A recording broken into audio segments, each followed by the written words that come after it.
Hi hello नमस्कार, मी शीतल तुमचं माझ्या यूट्यूब चॅनलमध्ये अगदी मनापासून स्वागत. तर महाशिवरात्रीची पूजा कशी करावी, उपवास कधी सोडावा, 4 प्रहरांची पूजा याची संपूर्ण माहिती आपण ह्या व्हिडिओमध्ये बघणार आहोत. चला तर मग व्हिडिओला सुरुवात करूया. हिंदू पंचांगानुसार 2024 यावर्षी महाशिवरात्री 8 मार्च या दिवशी साजरी होणार आहे. सर्व ग्रहांमध्ये शुभ असणाऱ्या महाशिवरात्रीच्या दिवशी सर्व योग व सर्वार्थ सिद्धी योग असणार आहे. या दिवशी आपण भगवान शंकराला प्रसन्न करण्यासाठी भगवान शंकरांची पूजा अर्चना मनोभावे केली पाहिजे. असं केल्यास मनातील सर्व इच्छा पूर्ण होतात. भोलेनाथ आपल्या सर्व इच्छा पूर्ण करतात. भगवान शंकर आणि माता पार्वती यांच्या लग्नाच्या उत्सवामध्ये महाशिवरात्री हा सण साजरा केला जातो. हिंदू पंचांगानुसार फाल्गुन महिन्याच्या माघ चतुर्दशीला महाशिवरात्री हा सण मोठ्या थाटामाटात साजरा केला जातो. या शुभ काळामध्ये महादेवाची घरी आपल्या कशी पूजा करता येईल किंवा जवळच्या महादेवाच्या मंदिरात जाऊन कशा पद्धतीने आपल्याला भगवान भोलेनाथांची कशा पद्धतीने पूजा करावी हे आपण बघू. फाल्गुन कृष्ण चतुर्थीची सुरुवात 8 मार्च या दिवशी 9:57 सुरू होत आहे आणि 9 मार्च संध्याकाळी 6:17 पर्यंत हा योग असणार आहे.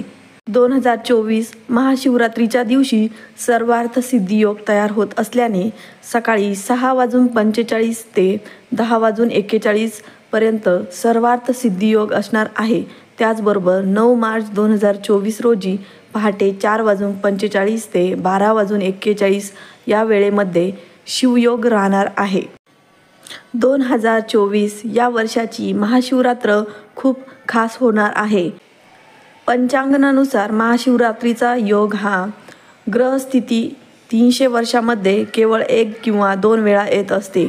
ग्रहांची शुभ स्थिती आणि सर्वार्थ सिद्धी योग या काळामध्ये महाशिवरात्र हा उत्सव साजरा केला जाणार आहे.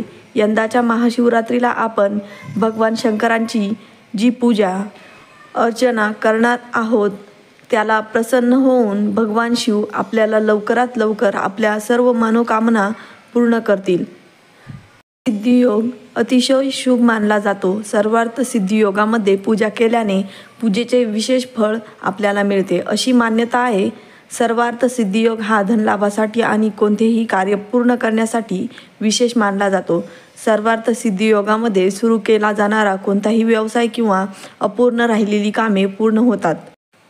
महाशिवरात्रीच्या दिवशी शिवलिंगावर मधाने महादेवाचे स्नान करावे. शिवलिंगाचे स्नान मधाने करणे शुभ मानले जाते. त्यामुळे आयुष्यातील बऱ्याचशा समस्या नाहीशा होतात. जीवनातील कामे मार्गी लागतात. शुभरात्रीच्या दिवशी भगवान शंकराचा रुद्राभिषेक केल्यामुळे धनलाभ होतो आणि आर्थिक क्षेत्र सुधारण्यास मदत मिळते. उसाच्या रसाने महादेवाचे स्नान केल्यामुळे भगवान लक्ष्मी आपल्यावर प्रसन्न होते अशी मान्यता आहे. महाशिवरात्रीच्या दिवशी भगवान शंकरावर 108 बेलपत्रे ठेवून भगवान शंकराची 108 वेळा नावे घ्यावी. यामुळे महादेव नेहमी आपल्यावर प्रसन्न असतात. आपल्या जीवनात कोणत्याही प्रकारचे अडथळे निर्माण होत नाही. घरात सुख समृद्धी शांतता नांदते.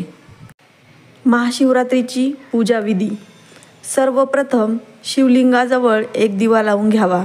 शिवलिंगाजवळ किंवा ज्या ठिकाणी तुम्ही पूजा करत आहात त्या ठिकाणी सर्वप्रथम गणपती बाप्पाचे स्मरण करावे. गणपती बाप्पाची मूर्ती नसेल तर तुम्ही सुपारीच्या रूपात गणपती बाप्पाची पूजा करू शकतात. हळदी कुंकू अष्टगंध लावून गणपती बाप्पाला आवाहन करावे. महाशिवरात्रीच्या दिवशी सर्वप्रथम शिवलिंगावर पाणी अर्पण करावे. भगवान शिवाचे पाण्याने स्नान करावे. पाण्याने स्नान केल्यानंतर पंचामृताने शिवलिंगाचे स्नान करावे. शिवलिंगावर मधाने अभिषेक करावा. तुमच्याकडे केशर उपलब्ध असेल तर पाण्यामध्ये केशर टाकून 8 वेळा शिवलिंगावर त्याचे स्नान करावे. केशर मिश्रित पाण्याने शिवलिंगावर स्नान केल्याने मनातील सर्व मनोकामना पूर्ण होतात. शिवलिंगावर पाण्याचा जलाभिषेक करावा आणि स्वच्छ धुवून घ्यावे. शिवलिंगावर चंदनाचा गंध लावावा. शिवलिंगावर फूल अर्पण करावे. धोत्र्याचे फूल आणि धोत्र्याचे फळ अर्पण करावे. बेलपत्र वाहावे. शिवलिंगावर 108 वेळा बेलपत्र वाहून भगवान शंकरांचे वेगवेगळे नाव घेऊन शिवलिंगावर एक एक करून अर्पण करावे. पूजा संपन्न झाल्यानंतर भगवान शंकरांची आरती म्हणून घ्यावी. आरती झाल्यावर देवाला भोग लावावा आणि तुम्ही घरामध्ये यासाठी शिरा किंवा खीर बनवू शकता. महाशिवरात्रीच्या दिवशी भगवान विष्णू गंगाजलमध्ये आश्रय घेतात असे मानले जाते. यामुळे महाशिवरात्रीच्या दिवशी ओम नमो भगवते वासुदेवाय या मंत्राचा जप करावा. 4 प्रहरांची पूजा. भगवान शिवाची रात्र म्हणजेच महाशिवरात्र. महाशिवरात्री हा सण मोठ्या भक्तिभावाने आणि श्रद्धेने साजरा करतात. फाल्गुन कृष्ण पक्ष चतुर्दशी महाशिवरात्रीचा हा सण येत असतो. संपूर्ण देशामध्ये महाशिवरात्रीची मोठ्या धूमधडाक्यात साजरी केली जाते. महाशिवरात्रीच्या दिवशी भगवान शिवशंकर आणि माता पार्वती यांचे लग्न झाले होते अशी मान्यता आहे. यामुळे महाशिवरात्रीचा सण साजरा केला जातो. महाशिवरात्रीच्या दिवशी भगवान शंकरांची मोठ्या भक्तिभावाने पूजा केली जाते. महाशिवरात्रीच्या दिवशी उपवास केले जातात. प्रहर या शब्दाचा अर्थ. प्रहर हा शब्द रात्रीच्या एका विशिष्ट कालावधीला वेळेला सूचित करतो. प्रत्येक प्रहर हा 3 तासाचा असतो. महाशिवरात्रीची रात्र ही 4 प्रहरमध्ये विभागली जाते. भगवान शंकराला प्रसन्न करण्यासाठी आणि महादेवांची मनोभावे पूजा करण्यासाठी भक्त 4 प्रहरांमध्ये पूजा करणे विशेष समजतात. महाशिवरात्रीच्या दिवशी पूजा आणि व्रत केल्याने चांगले फळ मिळते.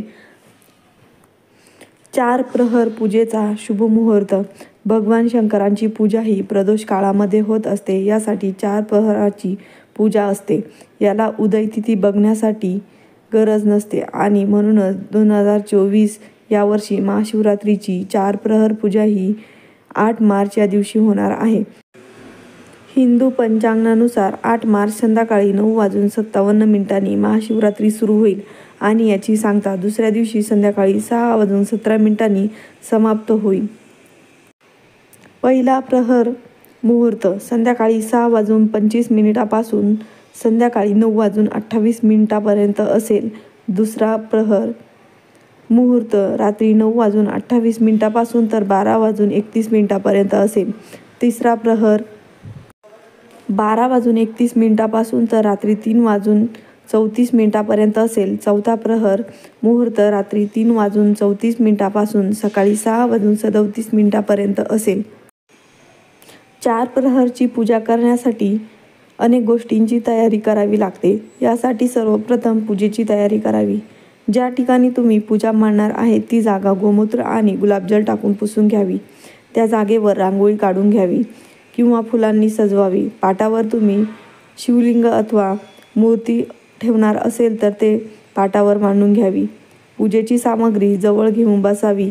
अगरबत्ती, कापूर, फुले, फळे, दूध, दही, मध, पाणी आणि बेलाची पाने ही सर्व सामग्री जवळ घेऊन बसावी. 4 प्रहरची पूजा सुरू करण्या अगोदर पाटावर शिवप्रतिमेसोबत अगोदर गणेशजींचे आवाहन करावे. गणेशजींची स्थापना केल्यानंतर अगोदर गणपतीची पूजा करून घ्यावी. गणेशजी पूजा केल्यानंतर गणेशजीला आवाहन करून संपूर्ण पूजा यशस्वीपणे पार पाडण्यासाठी प्रार्थना करावी.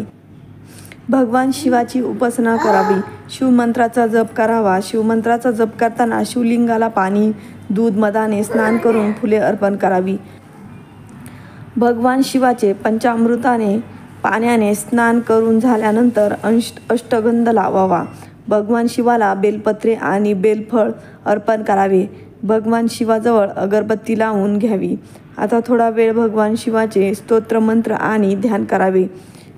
भगवान शिवशंकरांची उपासना करून आरती करावी. भगवान शिवशंकराला मिठाई आणि इतर पदार्थ प्रसाद म्हणून अर्पण करावा. तर व्हिडिओ कसा वाटला तुम्ही कमेंट बॉक्समध्ये मला नक्की सांगा आणि व्हिडिओ आवडला असेल तर नक्की लाईक करा, शेअर करा, चॅनलला सबस्क्राईब करा. असेच नवीन व्हिडिओ घेऊन येऊ. तोपर्यंत बाय बाय.